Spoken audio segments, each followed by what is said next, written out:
Bien, Jesús le había pedido a sus discípulos que velaran y oraran, que fue lo que vimos la predicación pasada, lo cual nos recordaba lo que dice Primera de Pedro 5:8, de que sean de espíritu sobrio y que estén alerta, porque, pues, ¿qué nos dice el versículo? Su adversario, el diablo, está como león rugiente, buscando a quien devorar. ¿Pero qué fue lo que hicieron? Se durmieron, no estuvieron velando ni orando. La predicación pasada les comenté que cuando uno pues no tiene nada que hacer, pues uno se aburre, y cuando uno está aburrido pues da sueño, se duerme. Pero ellos sí tenían algo que hacer, ellos tenían que velar y tenían que orar, pero no lo hicieron, sino que se durmieron, todos menos uno, Judas. Judas sí se mantuvo despierto, Judas sí se mantuvo ocupado, pero ¿haciendo qué? ¿Velando y orando? No, él estaba trabajando con el adversario, que anda como león rugiente buscando a quien devorar. Y en esta historia, pues ese león viene por su víctima. El primer versículo que leímos ahorita dice que mientras Jesús estaba todavía hablando, ¿qué es lo último que había dicho Jesús? Les había gritado a Jesús: levántense, vamos, miren, está cerca el que me entrega. Y dice este versículo que a él todavía está diciendo estas cosas cuando Judas, uno de los 12, pues ya está llegando acompañado de una multitud. Vienen con palos, vienen con espadas. ¿Y de parte de quién vienen? De los principales sacerdotes y de los ancianos del pueblo. Aquí obviamente hay mucho que desempacar, pero quiero que noten pues ciertas cositas. Noten cómo describe primero Mateo a Judas. Dice que es uno de los 12. No está diciendo, bueno, el traidor, él ya está separado del grupo. Él todavía lo está contando como uno de ellos. Judas, uno de los 12, pues es el que vimos, ¿no? Jesús los estaba despertando de, miren, el que me va a entregar ya está acercando, y se están despertando todos modorros en el momento. ¿Y qué es lo que están viendo? Pues ahí viene Judas. Judas, ¿tú no estabas dormido aquí? ¿Dónde estabas? ¿Qué estabas haciendo, no? Noten con quiénes vienen, ¿no? Una multitud con espada y palos. ¿Y de parte de quiénes vienen? Pues de los sacerdotes y de los ancianos del pueblo, o sea, los líderes religiosos y también políticos, como hemos estado viendo. Judas está siendo descrito como un seguidor de Jesús todavía, es uno de los 12. ¿Y quién es Jesús? Pues Jesús es Dios. Entonces aquí Mateo nos lo está describiendo como un seguidor de Dios, que viene a traicionarlo. Pero viene con la multitud que viene de parte de los sacerdotes y ancianos, que son los líderes religiosos, es decir, son los que enseñan acerca de quién, acerca de Dios. Un seguidor de Dios y los líderes religiosos de Dios vienen a arrestar a Dios. ¿Noten la ironía de eso? Mateo lo describe de tal forma para que precisamente notemos la ironía de la situación. Hace algunas predicaciones ya habíamos visto incluso que si nuestros líderes pues no andaban bien, pues pueden llevar a la ruina al resto del pueblo, que es lo que hemos estado viendo pues en esta historia pues desde que Jesús entró al templo, ¿no? Aterricemos esto un poco a la iglesia. En este caso los líderes aquí religiosos, ¿quiénes son? Pues Mario y yo. Si ninguno de los dos está leyendo su Biblia, si ninguno de los dos está orando constantemente, si ninguno de los dos está siguiendo a Cristo muy de cerca, si ninguno de los dos está demostrando amor al prójimo, si ninguno de los dos está tratando a sus familias con cariño, si ninguno de los dos está aprendiendo de la Biblia, ni está enseñando a otros de Dios, y bueno, la lista puede seguir, ¿qué garantiza que los demás en la iglesia sí van a hacer esas cosas? Si yo les digo, la verdad esta semana me dio flojera estudiar la Biblia y pues la verdad no traigo un sermón, pero igual leemos algo y a ver cómo lo entendemos todos. Pues ¿qué van a decir los demás? Pues yo también puedo hacer lo mismo. ¿Para qué echarle ganas si pues el que está enfrente tampoco le echa? Judas se está poniendo aquí del lado de los líderes religiosos. Eso debería de ser algo bueno. Pero los líderes no estaban bien. Y por lo tanto entonces Judas está escogiendo mal. Pero técnicamente debería de haber sido algo bueno que se haya puesto del lado de los líderes. Porque eran quienes enseñaban acerca de Dios. Eran los expertos acerca de Dios. Pero son los que están desviando al pueblo. Entonces como líderes, Mario y yo, por ejemplo aquí, debemos poder decir, pues sígueme a mí, así como yo sigo a Cristo. Pero si no estamos siguiendo a Cristo, los vamos a estar llevando a ustedes, con nuestro ejemplo, a la perdición. Es un gran peso sobre nosotros. Entonces aquí tenemos Mario y yo, pues algo que tal vez debemos de digerir. ¿Estamos aún cumpliendo con los requisitos bíblicos de lo que es un líder? Y es algo que tal vez deberíamos de evaluar constantemente. A veces iglesias tienen ancianos, pastores, diáconos por años, y ninguno está cumpliendo con su función. Y nunca se les evalúa para decir, oye, pues llevas 20 años de pastor y nunca has dado un sermón, ¿no? ¿Qué estás haciendo tú? Uno de tus requisitos es enseñar. ¿Qué haces? ¿No haces nada? Bueno, pues vas para abajo. Si evaluáramos ahorita, por ejemplo, a Mario o a mí, ¿pasaríamos la prueba los dos? Si no es así, pues tenemos trabajo que hacer. Y no podemos zafarnos con, dirían los chavos, ¿no? Con la vieja confiable. De, no, pues sigan a Cristo, no a mí, ¿no? Él es el perfecto, no yo. No, nuestra actitud debe de ser la de Pablo. Sígueme a mí porque yo estoy siguiendo a Cristo. Sigue mis pasos porque yo estoy siguiendo los pasos correctos. Pero eso tampoco nos excusa a los demás. Ahora vamos a aplicarlo al grupo más amplio. Judas, por ejemplo, estuvo años siguiendo a Jesús. Había escuchado lo que Jesús había tenido que decir acerca de los líderes religiosos que ya no estaban haciendo el trabajo que les correspondía hacer. Es alguien que lo vio hacer incluso milagros. Y aún así decidió seguirlos a ellos y abandonar a Jesús. Esto nos enseña varias cosas, ¿no? Una, creo que muy importante, es que seguir a Jesús por un tiempo no garantiza que al final te salves. Judas lo siguió por 3 años. ¿Y dónde está Judas ahorita? En esta historia. Está bien perdido. Aún puede que en algún punto te desvíes al punto de la destrucción, como Judas. ¿Qué es lo que Judas hace ya después? Ahorita es adelantarnos un poco a la historia, pero ¿qué es lo que él hace? Se suicida. Por eso debemos de mantenernos pegados a Judas. Y todos viendo, nadie vio más que Baldo, a Jesús. Y todos así como de, sí, ¿excepto Baldo? ¿Qué? Él se abrió los ojos, dijo, caray, no. Sí, para descansar. Ya estoy viendo a ver quién está alerta y no dormido. Tenemos que estar bien pegados a Jesús, porque si no, ¿qué nos va a pasar? ¿Qué hay fuera de Jesús? Lo que encontró Judas, muerte. Eso es lo que hay. También nos enseña que seguir a un líder que claramente no está siguiendo a Dios es un error garrafal. Sin embargo, muchos lo hacen. A veces caemos en una idolatría al pastor, al predicador, al misionero. No, pues es que él es un hombre de Dios, no creo que cometa errores. No, pues sí cometemos muchos. El problema es cuando nos quedamos, ¿no? En esos errores. Esto no debe de ser así, no debemos de idolatrar a los que están al frente. Si Mario ni yo estamos siguiendo a Jesús y la iglesia lo ha notado, la iglesia no debe de guardar silencio al respecto y decir, bueno, pues es que es el anciano. No, si el anciano no está cumpliendo lo que debe hacer, hay que hablar con él y decirle así como dice Mario, ¿no? Vamos a echarnos un pollito, anciano. Un pavo. Tenemos que hablar las cosas. Como iglesia sí tenemos que tener a cuentas también a los líderes. Decirle incluso al líder, ¿no? ¿Regresas a hacer lo que debes hacer? ¿O no puedes seguir siendo el anciano de la iglesia? Suena drástico, pero es algo que si más iglesias lo hicieran, los líderes se portarían mejor. Pero a veces, ¿qué es lo que sienten? Un poder, una inmunidad. Pues yo ya estoy enfrente, a mí nadie me puede corregir. Y entonces viven como quieren y no se parece nada a lo que Jesús haría. Los líderes de la iglesia pues deben ser seguidores fieles de Jesús para que los demás miembros de la iglesia aprendan a seguirlo también. Uno enseña con ejemplo, no nada más con palabras. Por eso Jesús dice, velen y oren, estén atentos, todos, no solamente algunos, todos. Velen y oren para que no entren en tentación, les dijo en el versículo 41. Y 11 cayeron en la tentación de dormir y de abandonarlo. Y uno no cayó en la tentación de dormir, pero ¿en qué tentación cayó? De entregarlo, de entregar a Jesús para ser arrestado. Ninguno de los dos estaba haciendo lo que tenía que hacer y todos fueron tentados de alguna forma y todos cayeron en esa tentación. Cuando no velamos ni oramos, ¿en qué somos diferentes a los discípulos? En nada.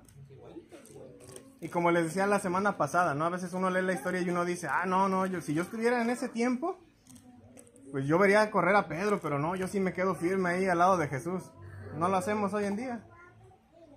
¿Qué es lo que garantiza que lo haríamos ya viendo las espadas viniendo hacia uno? Si no corrían maratón en ese día, van a salirle las energías para darle rápido. No lo hacemos. Dice Efesios 5, 10 al 13. Examinen qué es lo que le agrada al Señor y no participen en las obras estériles de las tinieblas, sino más bien desenmascárenlas. Porque es vergonzoso aún hablar de las cosas que ellos hacen en secreto. Pero todas las cosas se hacen visibles cuando son expuestas por la luz, pues todo lo que se hace visible es luz. El traidor que hasta ahorita en la historia había permanecido en la oscuridad, ¿no? La manera en que nos cuenta Mateo las cosas, no sabemos quién es el traidor. Obviamente los que llevamos años en la iglesia, pues ya sabemos, es Judas. Pero la manera en que la historia va siendo contada, uno está con la expectativa de, caray, ¿quién fue? Nada más sabemos que alguien lo iba a traicionar, todos se fueron a dormir. Y entonces de repente Jesús dice, ahí viene el que me va a entregar. ¿Quién es? ¿No? Ahí viene la revelación. El traidor había permanecido en la oscuridad aquí en la historia. Pero ¿qué es lo que pasa? Se hace visible cuando se acerca la luz. ¿Y quién es la luz aquí? Jesús. Ahora podemos identificar al traidor claramente. Ya lo podemos ver. Y quiero que vean una cosa interesante aquí. Hace unas predicaciones cuando Jesús estaba en el templo y había acusado a los líderes de hacer del templo una cueva de ladrones, ¿se acuerdan? Les había comentado que la palabra ladrón significaba bandido, que era un grupo de revolucionarios que usualmente pues se estaban juntando para pues precisamente planear una revolución en contra de Roma. ¿Cuándo se juntarían comúnmente grupos revolucionarios a planear este levantamiento contra el gobierno? Pues por la noche, es cuando nadie te ve. Si estás juntándote en el día, pues todo el mundo te va a estar viendo. Y estos hombres que vienen a arrestar a Jesús y lo tratan como bandido a él, son quienes en realidad están actuando como bandidos viniendo por él en la noche. Otra ironía que nos está enseñando Mateo. ¿Quiénes están actuando como ladrones? Ellos. Jesús está orando. ¿Qué están haciendo ellos? ¿Por qué vienen con palos? ¿Por qué vienen con espadas? ¿A quién vienen a pelear? Si este grupo, pues era un grupo pacífico ahí, excepto por uno que ahorita sale, ¿no? Vean nuevamente cómo describe Judas a Jesús en el versículo 49. Le dice otra vez rabí.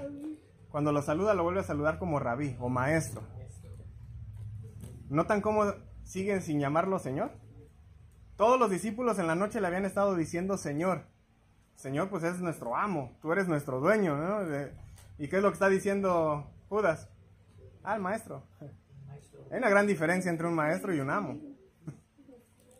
Tristemente, así estamos muchos cristianos, que creemos que Jesús es un buen maestro, que da buenos consejos, pero que al final de cuentas, pues ¿quién hace lo que quiere? Yo. Porque mi amo y mi Señor soy yo mismo. ¿Y cómo lo entrega a Judas? Con un beso. Con un beso, con una señal de afecto, con un acto íntimo. A veces traicionamos a otros con actos bonitos, pero eso no lo hace menos doloroso para el que está siendo traicionado. Incluso a veces traicionamos a Jesús por un motivo que nosotros consideramos bueno. Por ejemplo, ¿no? Hay gente que se va de la iglesia porque los líderes de esa iglesia son malos. Y es bueno, ¿no? Que se alejen de este tipo de iglesias. Pero ¿qué es lo que muchas veces hacen? No nada más se alejan de esa iglesia, se alejan de todas. Y al hacerlo se alejan también de Jesús, porque no piensan tener una relación con Él hasta encontrar la iglesia perfecta. Pero nunca la van a encontrar, porque ni siquiera ellos están tratando de ser esa iglesia. Otra ironía. ¿Cómo responde Jesús a esta traición? ¿Cuál es la primera palabra que le dice a Judas? Amigo. Le dice amigo. Pero si es amigo de amigo. Sí, sí es amigo de amigo, de amistad. No hay otro significado ahí. No le está diciendo, el negro traicionero, como diría Jackie. Es amigo, le está diciendo amigo. Esto nos recuerda incluso a lo que habíamos visto la predicación pasada, ¿no? Aun cuando sus discípulos lo iban a abandonar o traicionar, Él les había dicho que Él no los iba a abandonar. Él no está rompiendo esa relación de amistad con Judas. Y eso es lo que quiere que Judas entienda. Por parte de Jesús, Jesús sigue siendo su amigo. Pero ¿quién es el que está tronando la relación? Es Judas. Él sigue pensando en Judas como su amigo.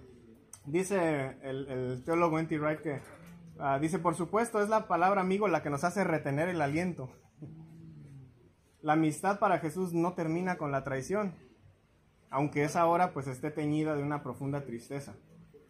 El amigo lo traiciona, la multitud lo arresta, y uno de los discípulos saca la espada y le corta la oreja al siervo del sumo sacerdote. ¿Pero sabes qué discípulo fue? ¿Eh? ¿Sabes cuál fue? Pedro. Fue Pedro. El Evangelio de Juan es el que nos dice que fue Pedro quien sacó la espada. Pero aquí Mateo no nos lo dice. Si se dan cuenta, nada más dice uno de los discípulos sacó la espada y le cortó la oreja. ¿Por qué? Porque el anonimato nos hace pensar que pudo haber sido cualquiera de ellos. Si Juan no nos dijera que fue Pedro, no sabríamos quién fue. Que es la misma situación que veíamos en la cena. Uno de ustedes me va a traicionar. ¿Seré yo? ¿Seré yo? Todos pensaban que iban a ser ellos. Todos veían el potencial. No sabían quién iba a ser. Y no lo sabemos hasta que lo vemos ya ahorita en estos versículos que estamos leyendo. De repente llega Judas. Fue él. Pero lo mismo pasa aquí con esta situación. El anonimato nos hace pensar que pudo haber sido cualquiera de los discípulos. Todos tenían el potencial de reaccionar violentamente hacia lo que está sucediendo. Aquí es donde yo creo que muchos de nosotros sí nos pareceríamos a este discípulo. Decir, no, yo sí seguiría a Jesús hasta el final, y más si tengo un machete conmigo. Entonces la respuesta de Jesús a este discípulo violento es algo que entonces se puede aplicar a cualquier discípulo que hasta la fecha llega a ser violento. No le dice un nombre, no dice, pues fue Pedro, dice, fue un discípulo. Y eso es lo que somos nosotros. Y si nosotros también reaccionamos violentamente, la corrección que Jesús está dándole aquí a este discípulo, pues es la misma corrección que nos está dando a nosotros. Si vives por la violencia tarde o temprano te va a matar. Aquí lo estamos viendo mucho en Manzanillo, en Colima en general, en el país. En otras palabras, como lo ha estado mencionando mucho Baldo en lo de las ofrendas, lo que siembras, eso cosechas. ¿Estás sembrando violencia? ¿Qué vas a obtener? Violencia. ¿Y cuál es la mentira que nos da el mundo? Lo que acaba de decir Jackie. Que si siembras violencia vas a obtener en algún punto paz. ¿Cómo? Paz, ¿no? Los balazos y ya. La paz tal vez que obtienes dura poco, porque al rato otra vez va a empezar. Porque alguien no queda conforme con la paz que había. Esa era la predicación que daban los romanos. Cuando el César conquistaba una nación más, hemos traído paz al imperio. Pues sí, pero aquí todos están conformes con esa paz. Unos están muertos, obviamente esos no estaban muy conformes. ¿Y los que quedaron vivos estaban conformes? Pues no, porque esa paz era una paz obligada sobre ellos, teniendo de rey a alguien que no era el que querían. Y por eso tenemos grupos revolucionarios mencionados en la Biblia varias veces levantándose en contra de Roma, porque no están conformes. Aquí podemos pensar, ¿no? Bueno, pues ¿de qué sirvió tal vez pues esta diferencia de caminos, ¿no? Porque el camino que Jesús les había enseñado hasta el momento pues era un camino opuesto, era el camino de la paz. Pero pues ¿de qué sirvió andar en otro camino si de todas maneras mataron a Jesús? El resultado fue el mismo, ¿no? Pues no, no fue el mismo. Jesús deja que la violencia le haga lo peor que puede, que es matarlo ese fin de semana. Pero al inicio de la próxima semana, ¿dónde va a estar Jesús? Va a estar comiendo con los discípulos, va a estar ahí en la playa otra vez comiendo con los discípulos, va a estar paseándose con gente. Ahí estaba él, otra vez vivo. Él iba a andar caminando por ahí como si nada hubiera pasado. Sería vindicado precisamente porque no escogió el camino de la violencia. Por otro lado, si uno es violento con otros porque son violentos con uno, ¿a quién va a vindicar Dios? ¿A ti por ser violento con otro o al otro por ser violento contigo? ¿De qué lado se va a poner Dios ahí? tiene un lado donde ponerse, pues tú fuiste violento y tú también. ¿A quién quieres que regañe si los dos cayeron en la misma? Eso es lo que hace la diferencia al final de ambos caminos. Por eso Jesús anima a sus seguidores a andar en el camino de la paz. Y como bien sabemos, muchos de sus discípulos en ese entonces y ahora sufren torturas, sufren muertes violentas, pero sabemos cuál será el resultado final cuando amanezca la nueva creación. Van a ser vindicados, van a ser resucitados. Entonces no hay excusa, pues tal vez como para una guerra justa, ¿no? Que a veces se tiene esa idea de, pues es que si es una guerra en nombre de Dios, pues sí podemos ir. O una, sí, Estados Unidos seguido se mete en esas. O una excusa buena para ser violento. Si hubiera una excusa tan buena como para usar la violencia, precisamente era esta. Defender a Jesús de una muerte injusta, porque él era inocente. Entonces Pedro lo ve así y dice, no, pues él es inocente, o sea, ¿por qué lo van a matar? No, pues saco aquí la espada. Entonces tal vez me muero yo, pero me llevo unos cuantos. Sin embargo, Jesús lo corrige y le dice, no, si actúas con violencia, la violencia te va a matar en algún punto.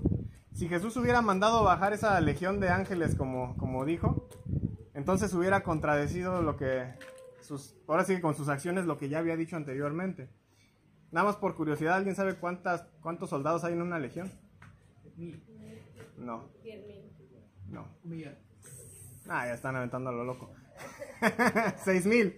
Hay 6.000 soldados. En una legión romana había 6.000 soldados.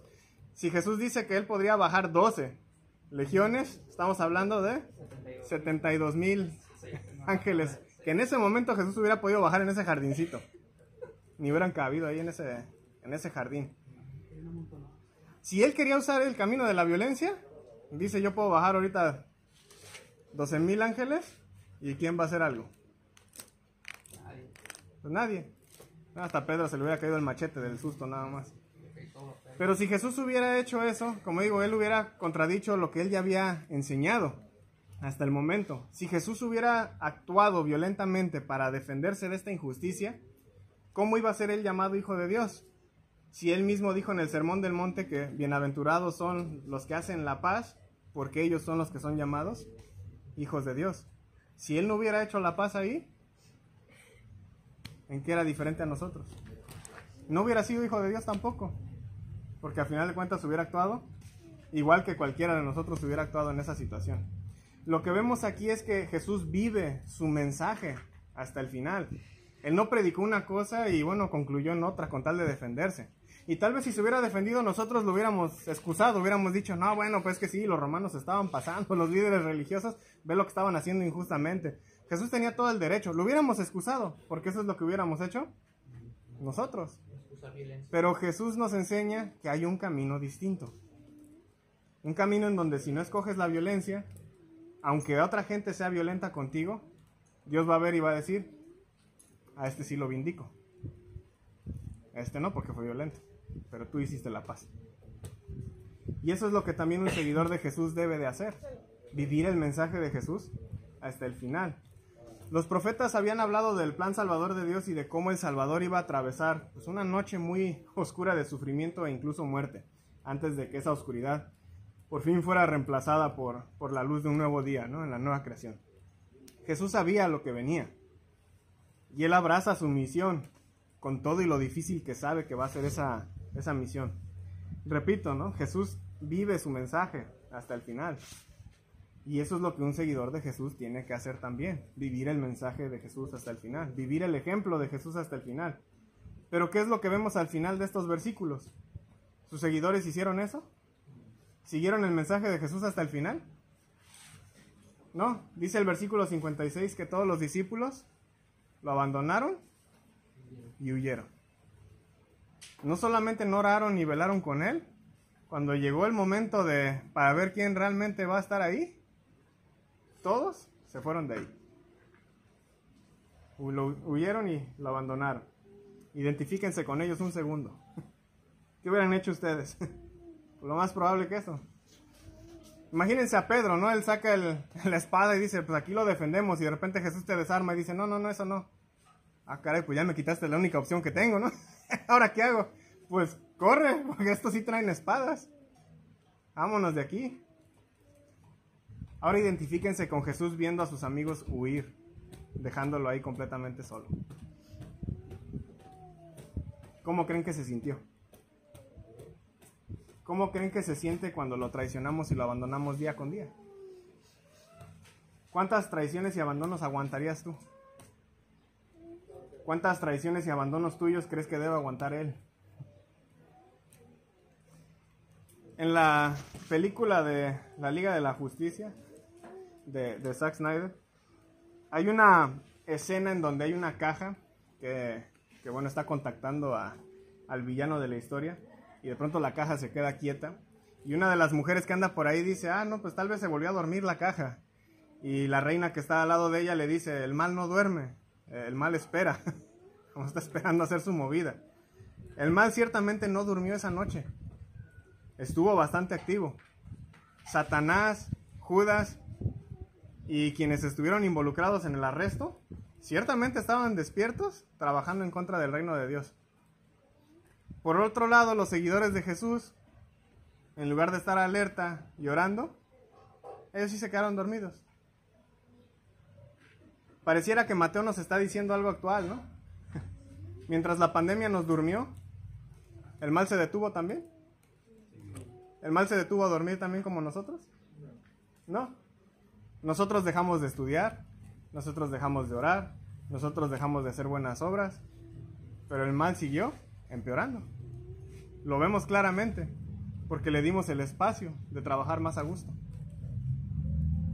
Por eso en momentos difíciles es que Jesús dice, velen y oren, levántense, vamos. El mal no descansa y nosotros tampoco deberíamos de hacerlo. Dice Gálatas 6:9 que no nos cansemos de hacer el bien, porque a su debido tiempo, si no nos cansamos, segaremos. Otra vez la idea que decía Baldo, que tanto nos ha repetido desde ya hace algunos meses. Reflexionen en todo esto. Es un amigo de Jesús quien lo llevó a la cruz. Fueron amigos de Jesús quienes lo abandonaron en el momento que más debían de haber estado a su lado. La pregunta con la que quiero que se queden a reflexionar es, ¿qué clase de amigo de Jesús serás tú?